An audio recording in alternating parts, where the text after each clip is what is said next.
jandarma. Yolcuyduk.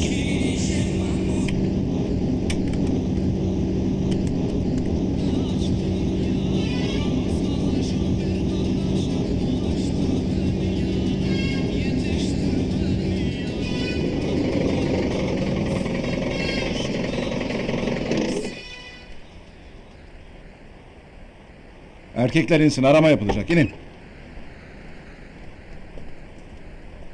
Hadi çabuk çabuk olun. Bunlar tam talimli. Artık alıştılar. Demek Battal Ağa'nın okuyan kızı Helin sensin ha? Evet. Babana selamımı söyle. Olur, söylerim. Senin hüviyet nerede? Estırkı ne zanım? Cüzdan, cüzdan. Estırkı ne zanım? Meramı jere. Kimlik.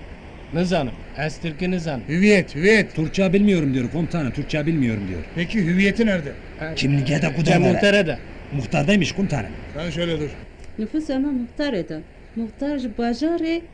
Ezar ki duhazım bukhunum. Nüfusa khatune. Eseve nüfus muhtar nikame bike. Helin ne diyor bu? Nüfus cüzdanı muhtarda, muhtar şehirde. Çocuklar okuyacak, cüzdanı yok. Muhtar nikahımızı kıyacak ki çocuğa cüzdan verebilsinler diyor. Ha. Kimlik.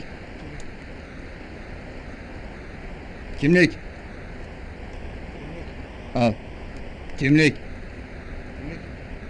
Al. Kimlik. Herhangi bir suç unsuru yoktur komutanım. Yalnız bu vatandaş kimliğini muhtara verdiğini söylüyor. Anlaşıldı. İçerideki kadının kocası. Hadi bin. Hadi çabuk olun.